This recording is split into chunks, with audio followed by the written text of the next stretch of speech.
All right, a bonus edition of the show is Camille and I were already live this morning previewing what the Bucks have coming out of the All-Star break tonight, home against the Clippers. And shortly after finishing that, we get the reporting from Shams Charania and ESPN that Bobby Portis has now been suspended 25 games for taking a banned substance, tramadol.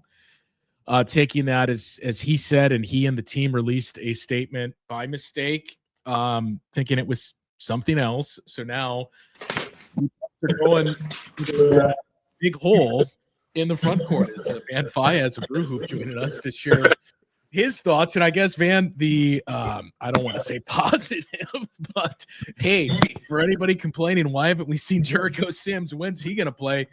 I think you're going to see him the next 25 games. Here's your chance. I hope you can hear me. This is a little bit of a guerrilla podcast we're doing right here from my iPad. Yeah, so I'm sorry, I'm a little late. I missed what you maybe led off the podcast with, but what a interesting thing to come across my phone about. I don't know, like 30 minutes ago now. Yeah. I was telling you, so the Bucks had a practice today and shoot around that media was invited to at I think 10:45 they were invited to show up, and 20 minutes ago we get a message saying shoot around no longer open to the media. Were you thinking that's kind of weird? What happens here? And then this news comes. So obviously we don't want to deal with all the questions for, hey, did you know about this? And the Bobby Portis related things. So we got to figure out a message, how we're going to handle it. No media for the time being for this. We still don't know if Giannis is going to play tonight. I think Camille and I talked about this morning. Based on what he said and the fact that he's still listed as questionable, I would assume he's not going to play and that it's a back-to-back. So if that's the case, I would fully expect to see some Jericho Sims minutes in the short term. Yeah, and I'm wondering about like this. You know, like Giannis practiced yesterday, correct? Yes. Yes. So am a full participant. I didn't. Yep. And as Doc Rivers said, yeah, we went hard. Not that hard, but we went hard. Yeah. I mean, I've been operating under the assumption after hearing that Giannis is going to play one of these two games. Yeah. I don't, and I was thinking it would be the front end of the back-to-back. And I guess maybe this changes the calculus on that a little bit. Like if he's good to go, he plays both, because now the Bucks are down to, I guess, well, on the roster, 3 men who are capable of playing the 5. Kyle Kuzma has kind of played the 5 in his career, but certainly not an ideal choice there. And I don't know, he's got a revenge game tomorrow night too. I think this is something they could probably weather over the next few days. But one thing that's just popping into my head right now is like, what does this mean for the Bucks' last roster spot? I don't think that, like, okay, I don't think it means that Rollins is going to be is the one who's not going to be converted or something necessarily. I mean, you and I have talked about this. He's got something like 7 or 8 left. Games left. Yeah. Basically, if he plays, I remember looking this up. If he plays every game between now and the 27th when they play Denver, then he'll have exhausted his eligibility. Yeah. So that's the 20. Yeah. So he'd need to be converted by March.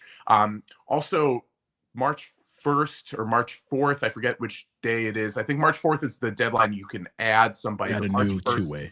Yeah. Well, yeah, that's a new two-way. So if Rollins is converted, then there's a two-way spot open. But also, if you are looking at someone on your standard roster, it would have to be someone who is waived by March 1st, because otherwise they wouldn't be eligible to be in the postseason. Yeah. And I don't know if that's part of the calculus here, because at this point they have 29 games left. So Portis is going to be missing all but the last 4 games. Which, by the way, I mean, so for all intents and purposes, he's out for the rest of the regular season, but the final 4 games, are they all against the Pels and Pistons? Like the last 2 are going to be very important potentially. That it could determine who's fifth, who's sixth, who's potentially fourth against the Pistons in the way they're playing just 2 games back of the Bucks. I think it goes Miami, New Orleans, Detroit. Pistons. Yeah.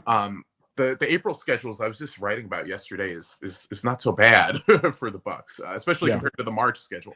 But, they really benefited by having the Pelicans games both punted because New Orleans is out of it. Yeah.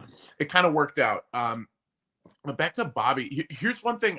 We were just kind of conversing over this over DM, and I very quickly, I was a little late because I'm a sicko and I have the CBA saved on my iPad for cap implications. Well, I was actually looking in it to find out about like some of the appeals process for this thing. Yeah. Because that would be in there, and I couldn't really find anything. As I was telling you, I know that in baseball, it's I know this because of Ryan Braun, right? Like this is something that it's not supposed to come out until after the appeals process has been exhausted. But I couldn't find anything in the CBA about an appeals process for a drug-related suspension, and in this situation, not a drug of abuse, but like I mean, you've gone over the explanation given by Portis and his agent. But it seems clear from that statement by Mark Bartelstein that like they're accepting this punishment. They appealed, and it was this. Yeah. So either they already appealed it, and it's like it's all said and done, or it's just going to appeal it, which is kind of like, ooh, if they're not going to appeal it, then like, do I necessarily believe this explanation? That's one thing that popped into my head too. Yeah, I mean, it's I think the challenge of this too is for everybody that is, hey, now we get a chance to see Jericho Sims. Well, first of all, I would assume you're going to have to play Jericho Sims with the big situation being what it is. But the challenge with it being, and assuming that Giannis is a full go here, when you're down a Giannis or a Bobbie, like those are swing guys that can play either of the 2 spots where you could do some different things. You could play them together. And in the case of Jericho Sims, I mean, it's the same as the Andre Jackson Jr. discussion we've had. I think you're going to have a hard time playing he and Giannis together offensively. So that kind of cuts into the, we basically, with that thought, he would just be backing up Brook Lopez, because even he with Brook, I know Brook can stretch the floor, but you're really going to burn your minutes for both of your bigs in that sense. So that's the tough part with this Bobbie suspension, is it takes away a ton of flexibility. Yeah, I'm wondering, as you're saying that, if Doc kind of reverts to what he's been doing in the last few games, where his rotation at the 4 and the 5, or at least the 5, like the 5 is just Giannis. Starts with those two, and then it was in the last few games just Brook and Bobbie Portis. Yeah. So take out Bobbie, put in Giannis there, and then keep everything else the same. Whereas like you're still starting Giannis at the 4, and he's playing a lot of minutes at the 4, especially when Brook is out there.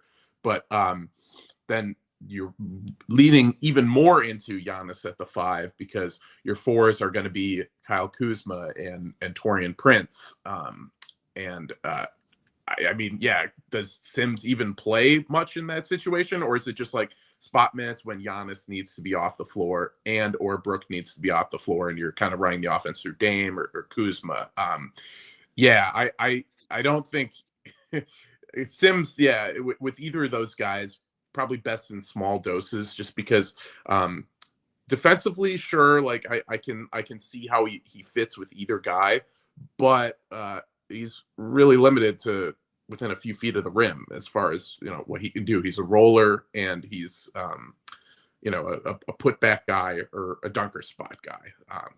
That's not like if you're playing that type of player alongside Giannis or Brook, I guess you just need a lot of shooting all over the floor. Like, forget about Andre Jackson Jr. in that situation. it is still a very much fluid situation that's developing here. What we do know is Bobby Portis has been suspended 25 games for taking a banned substance. You mentioned the statement he released, and his agent Mark Bartelstein released as well. Full culpability, saying he took what was it, tramadol? Thought it was Tyranidol or thought something. It was Tyranidol. Took it from his assistant who had a prescription for it. But at 25, look, it's I've seen all the comparisons out there too of Bobby Portis gets 25 games for this, and Draymond Green getting 5 games. Obviously, the Miles Bridges suspension ended up being essentially 10 games. Like, I get it. Fair. And it certainly is a fair thing to push back on. The complication is this is cut and dry, and this is black and white, whereas the rest of that is very ambiguous about personal conduct off the floor. And with Draymond Green, are you which one are you referring which one? to? Because it wasn't ambiguous when he was choking somebody. It was very obvious. We're just sorting through what they'll do for the next 25 of their remaining 29 games. With, again, all that you have is Brook Lopez, because Giannis's interview that he gave seemed to give a lot of tones of, look, I recognize there's a lot of stuff I would have played through in the past. Look what that did to me last year when I felt this coming on and figured, no, it'll be fine. And I missed the playoffs. That you do wonder if that approach starts to shift a little bit for him. Not that it's going to be like Joel Embiid territory, but just that, okay, he's going to start to take a little bit more time off to be ready for the playoffs. And now you're not going to have Bobby Portis for basically all of those games, who, again, one of his best assets is he and Brook Lopez are on the floor every single game. I mean, Bobby's missed games this year, I think 1 due to injury. The rest was the personal matter when his grandmother died. So it's a lot of consistency that's going to be gone. And we talked about rebounding as the importance for this group. We saw it in the games that Bobby Portis missed. And cratered, yeah. Yeah, when he's off the floor, they are the 3rd worst offense. I mean, not that they excel at offensive rebound, right? But when he's off the floor, they're the 3rd worst in the league, or in the 3rd percentile, I should say. And they are very much average on the defensive glass. That's what I was wondering about, because, in that stretch of, I think it was 6 games that Bobby was out. Yeah, that was the Bucks were the worst rebounding team in the league. Like, easily, like defensively, offensively, they were going to be worse regardless. But I have always I've been critical of Bobby Portis as a rebounder before, not because he's not a bad rebounder, and he obviously gets tons of rebounds, but just in terms of his technique, I mean, he likes to play volleyball sometimes. Yeah. He bats it around a little bit to himself. He ends up banging it to opponents pretty often, as opposed to I think someone like Brook Lopez is usually better at tipping that out to a teammate. However, I have noticed Portis doing that less in the last couple months, certainly since he's back. Maybe this is just a grass is always greener thing. I mean, the Bucks have obviously been a better rebounding team since he's returned from his absence, but that also seemed to dovetail with him just fundamentally looking like a better rebounder by the eye test. And now but also that was not when they had Kyle Kuzma, and Kyle Kuzma, as we know, is like a elite defensive rebounder for his position. And fundamentally, statistically, looks very good. So I hope that won't be as big of an issue this time. I guess we'll see what else comes. Are you going to be at the game tonight? No. Gabe will be there.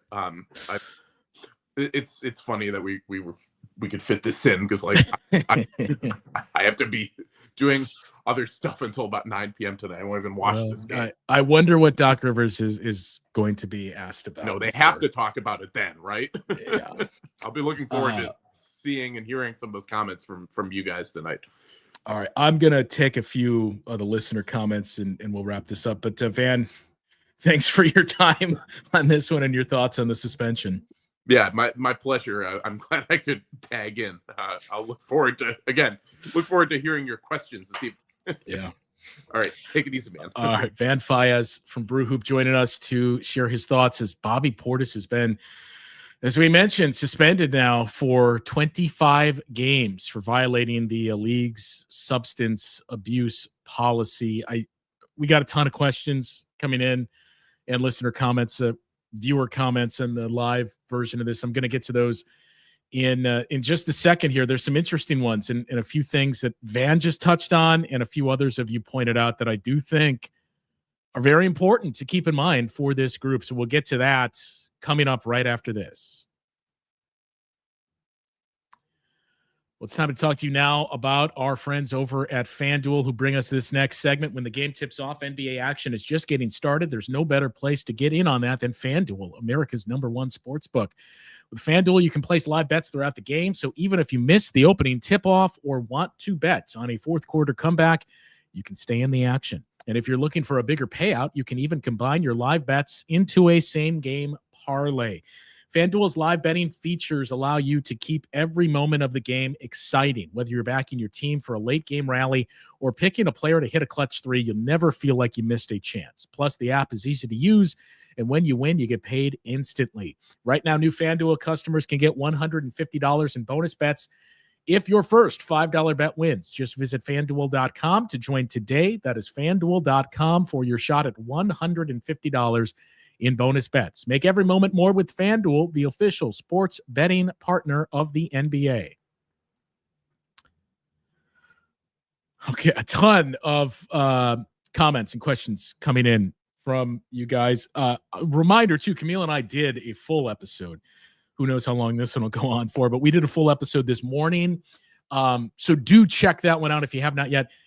It's still evergreen. We primarily talked about Giannis's comments about his future in Milwaukee, the injury, and took a look at that second half schedule. Obviously, the change now is knowing Bobbby Portis is going to be gone, as I said, for all intents and purposes, for all of your post All-Star break schedule. He's going to miss 25 of the 29 games. So let's start with this. We've seen quite a few of these related posts. PJ Tucker.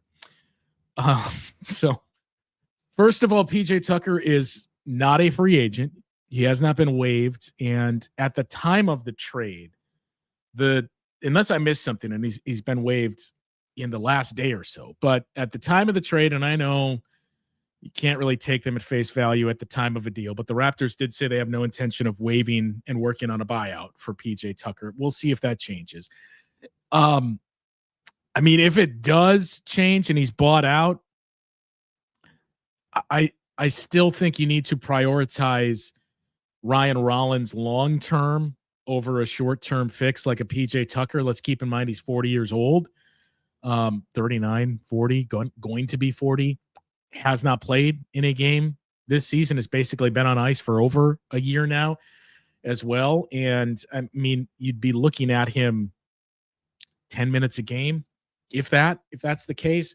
I think it's much more important to upgrade Ryan Rollins and have the security to have him here next summer, not have to next year and beyond, I should say, not have to worry about a restricted free agency in the summer for him. Not that he's going to be a hot commodity, but you never know what happens there and how much the asking price can get drawn up and what you would in turn have to potentially match. So I don't really think this is the PJ Tucker scenario or opens the door for PJ Tucker. I mean, look, if you worked out another move, if you looked at the roster, and granted, it's a little difficult now when you think about names like Marjan Beauchamp was traded, DeLon Wright was traded. But if you look at where they're at now, I think there's maybe one name that you have that you say, okay, could we get by with waiving this player and maybe bringing them back in a year or so? That would be Chris Livingston, which pains me to say, as you guys know from listening to the show. But I mean, if you were able to do something like that and work out another roster spot, maybe I would consider it. It would, again, be a break in case of emergency thing. There's a lot of, Jericho Sims unrest and why haven't we seen him yet? Again, I would direct you back to, I believe it was part 2 of the mailbag that we did earlier in the week with Frank Madden. There's a reason, and I'm not trying to say, well, Jericho Sims is bad, but I think there's a couple of things at play. Number one, like, we want him to learn the defense. The bigs are so important in our defense. I know there's athleticism there. I know he's a good rim roller, but I would also nudge back and say this trade was the Knicks doing him a solid. If the Knicks thought right now Jericho Sims is a playoff level player and a guy that could play immediate impactful minutes for a team they may have to face in the playoffs, potentially even in the first round, especially in light of this Bobby Portis suspension, I don't know that trade is being made. Mo Bamba is another name that has come up.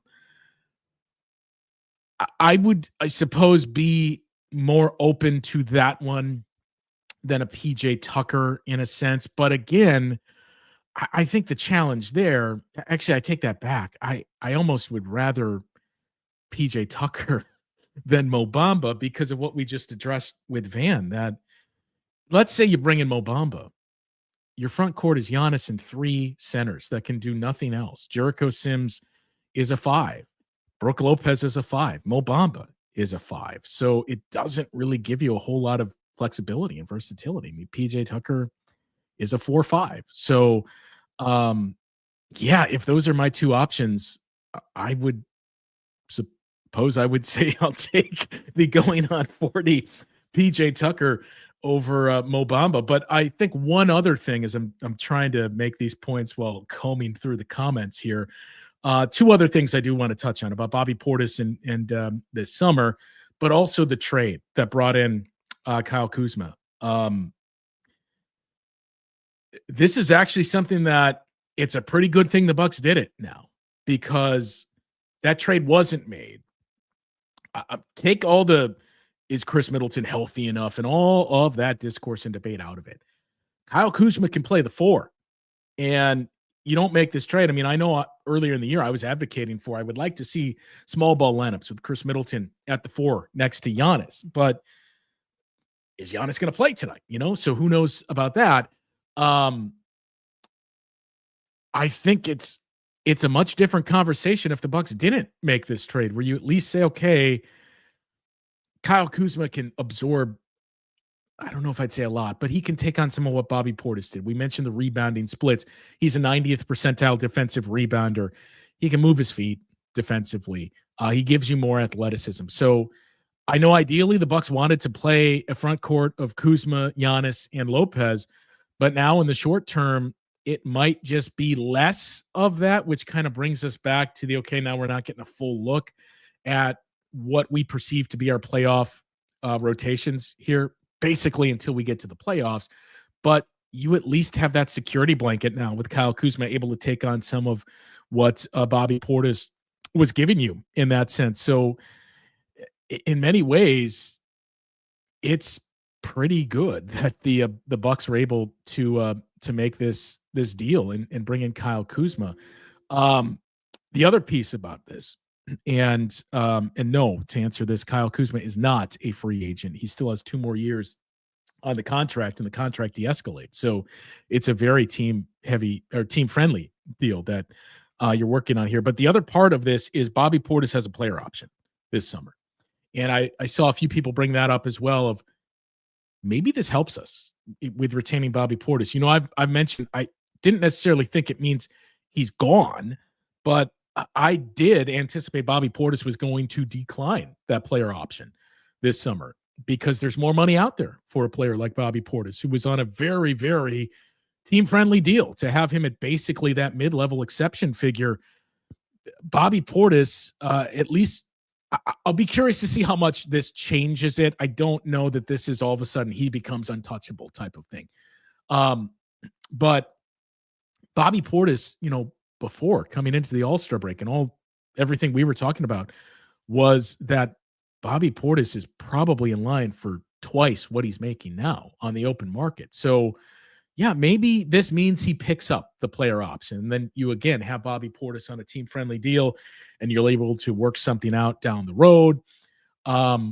Or he opts out and you get him for even less than you anticipated. But it is certainly not ideal for the Bucks to be in this spot once again, down one of their bigs, and especially given the ambiguity, I suppose, around Giannis's health. And what that means is, as Van said earlier, and I'm inclined to believe as well, I don't think you're going to see Giannis in both games of this back-to-back. And quite frankly, I do wonder if we're going to see him in any of your remaining 6 back-to-backs, if that's one of the approaches of, you mentioned you felt this coming on last year and look what happened. So for the time being, we're not going to play you on the back half or the front half of a back-to-back because you don't have them in the playoffs. So let's just go with that approach. And if that's the case, it leaves you incredibly thin. So I guess the long and short of it is I do expect we're going to see Jericho Sims see his first bit of action in a Bucks uniform here. I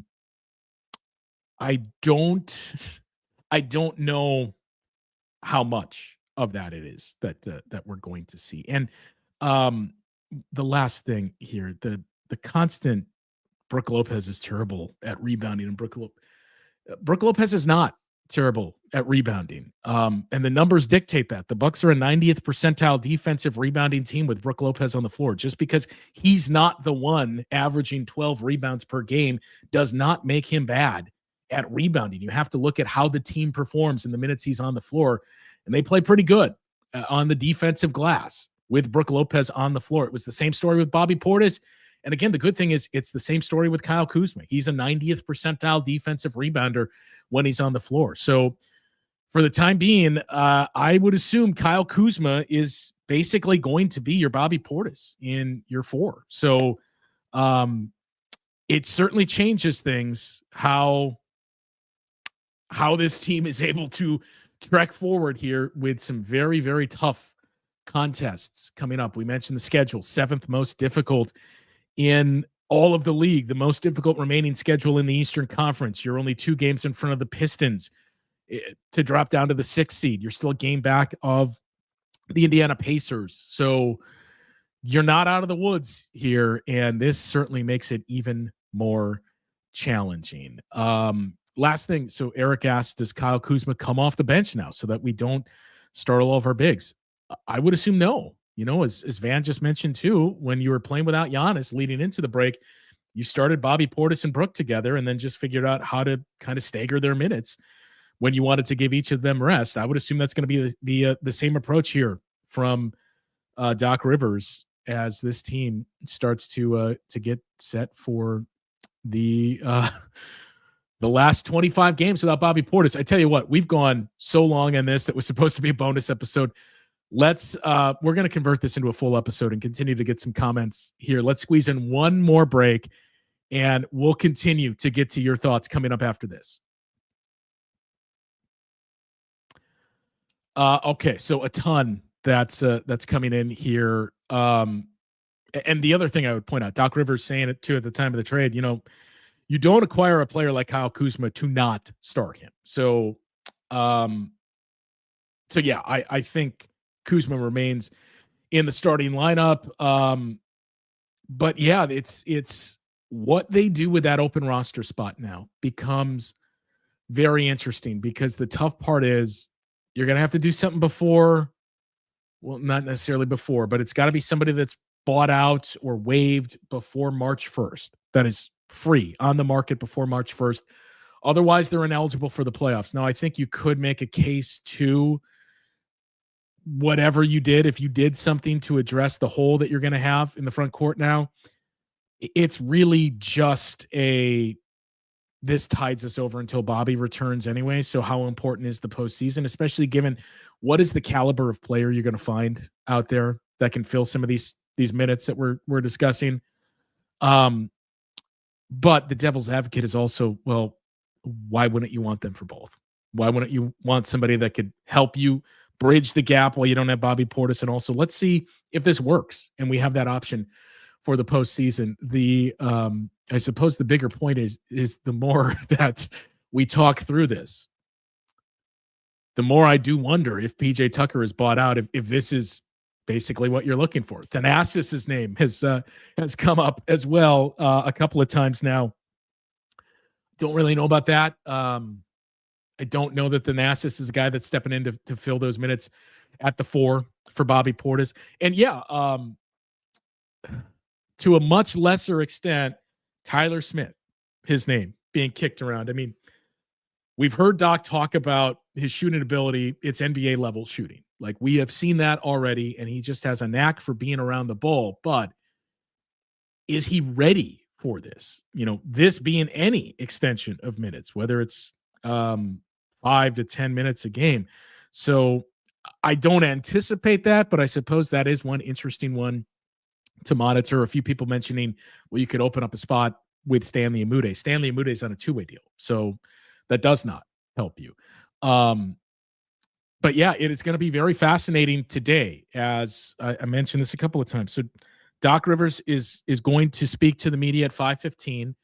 The Bucks canceled media availability for shoot around shortly before this was announced. So you got the sense, okay, something happened, and I'm not quite sure what. And then the announcement comes that Bobby Portis is suspended 25 games. But we'll hear from Doc at 5:15. I would imagine he's going to have quite a few questions about Bobby Portis, the timeline of this.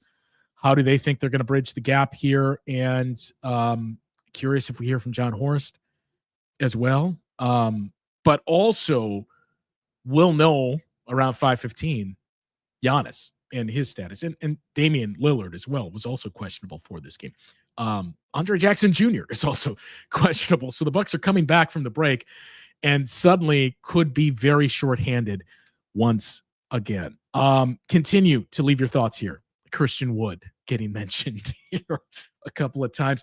And you know what? I suppose that's an interesting, can we bridge the gap here? But again, the limitations, and the Bucks had a chance to see Christian Wood up close for about a year or so with the Wisconsin Herd and the few times he was up and down with the Bucks. But continue to drop in your thoughts and your questions here, and we will address them on social media. Leave your thoughts there as well on Twitter and Blue Sky. We'll address them in the comments and on the post-game show. As we might have another bonus show tomorrow, given we're going to be recapping what is now a very fascinating game on tonight's show with Camille and Frank. And then tomorrow, as if we needed any more storylines, we are assuming is Chris Middleton's first game with his new team against his former team. So a lot to sift through here these next couple of days. Continue to leave your thoughts in the comments. We'll get to those after this post. We'll address them in the comments and on our upcoming shows as well. But yes, Bobby Portis suspended 25 games by the league for a violation of the substance abuse policy, and the Bucks have 29 games remaining. So going to be without Bobby Portis basically for the rest of the way until the playoffs. This does not mean anything for his postseason eligibility, but it does have a big impact on where the Bucks finish and what their playoff draw is going to be. That will do it for today's show. Thanks to Van for his time, to everybody else for tuning in as well. We'll talk with you guys once again later tonight or tomorrow morning with the post-game recap of the Bucks and the Clippers on Locked On Bucks.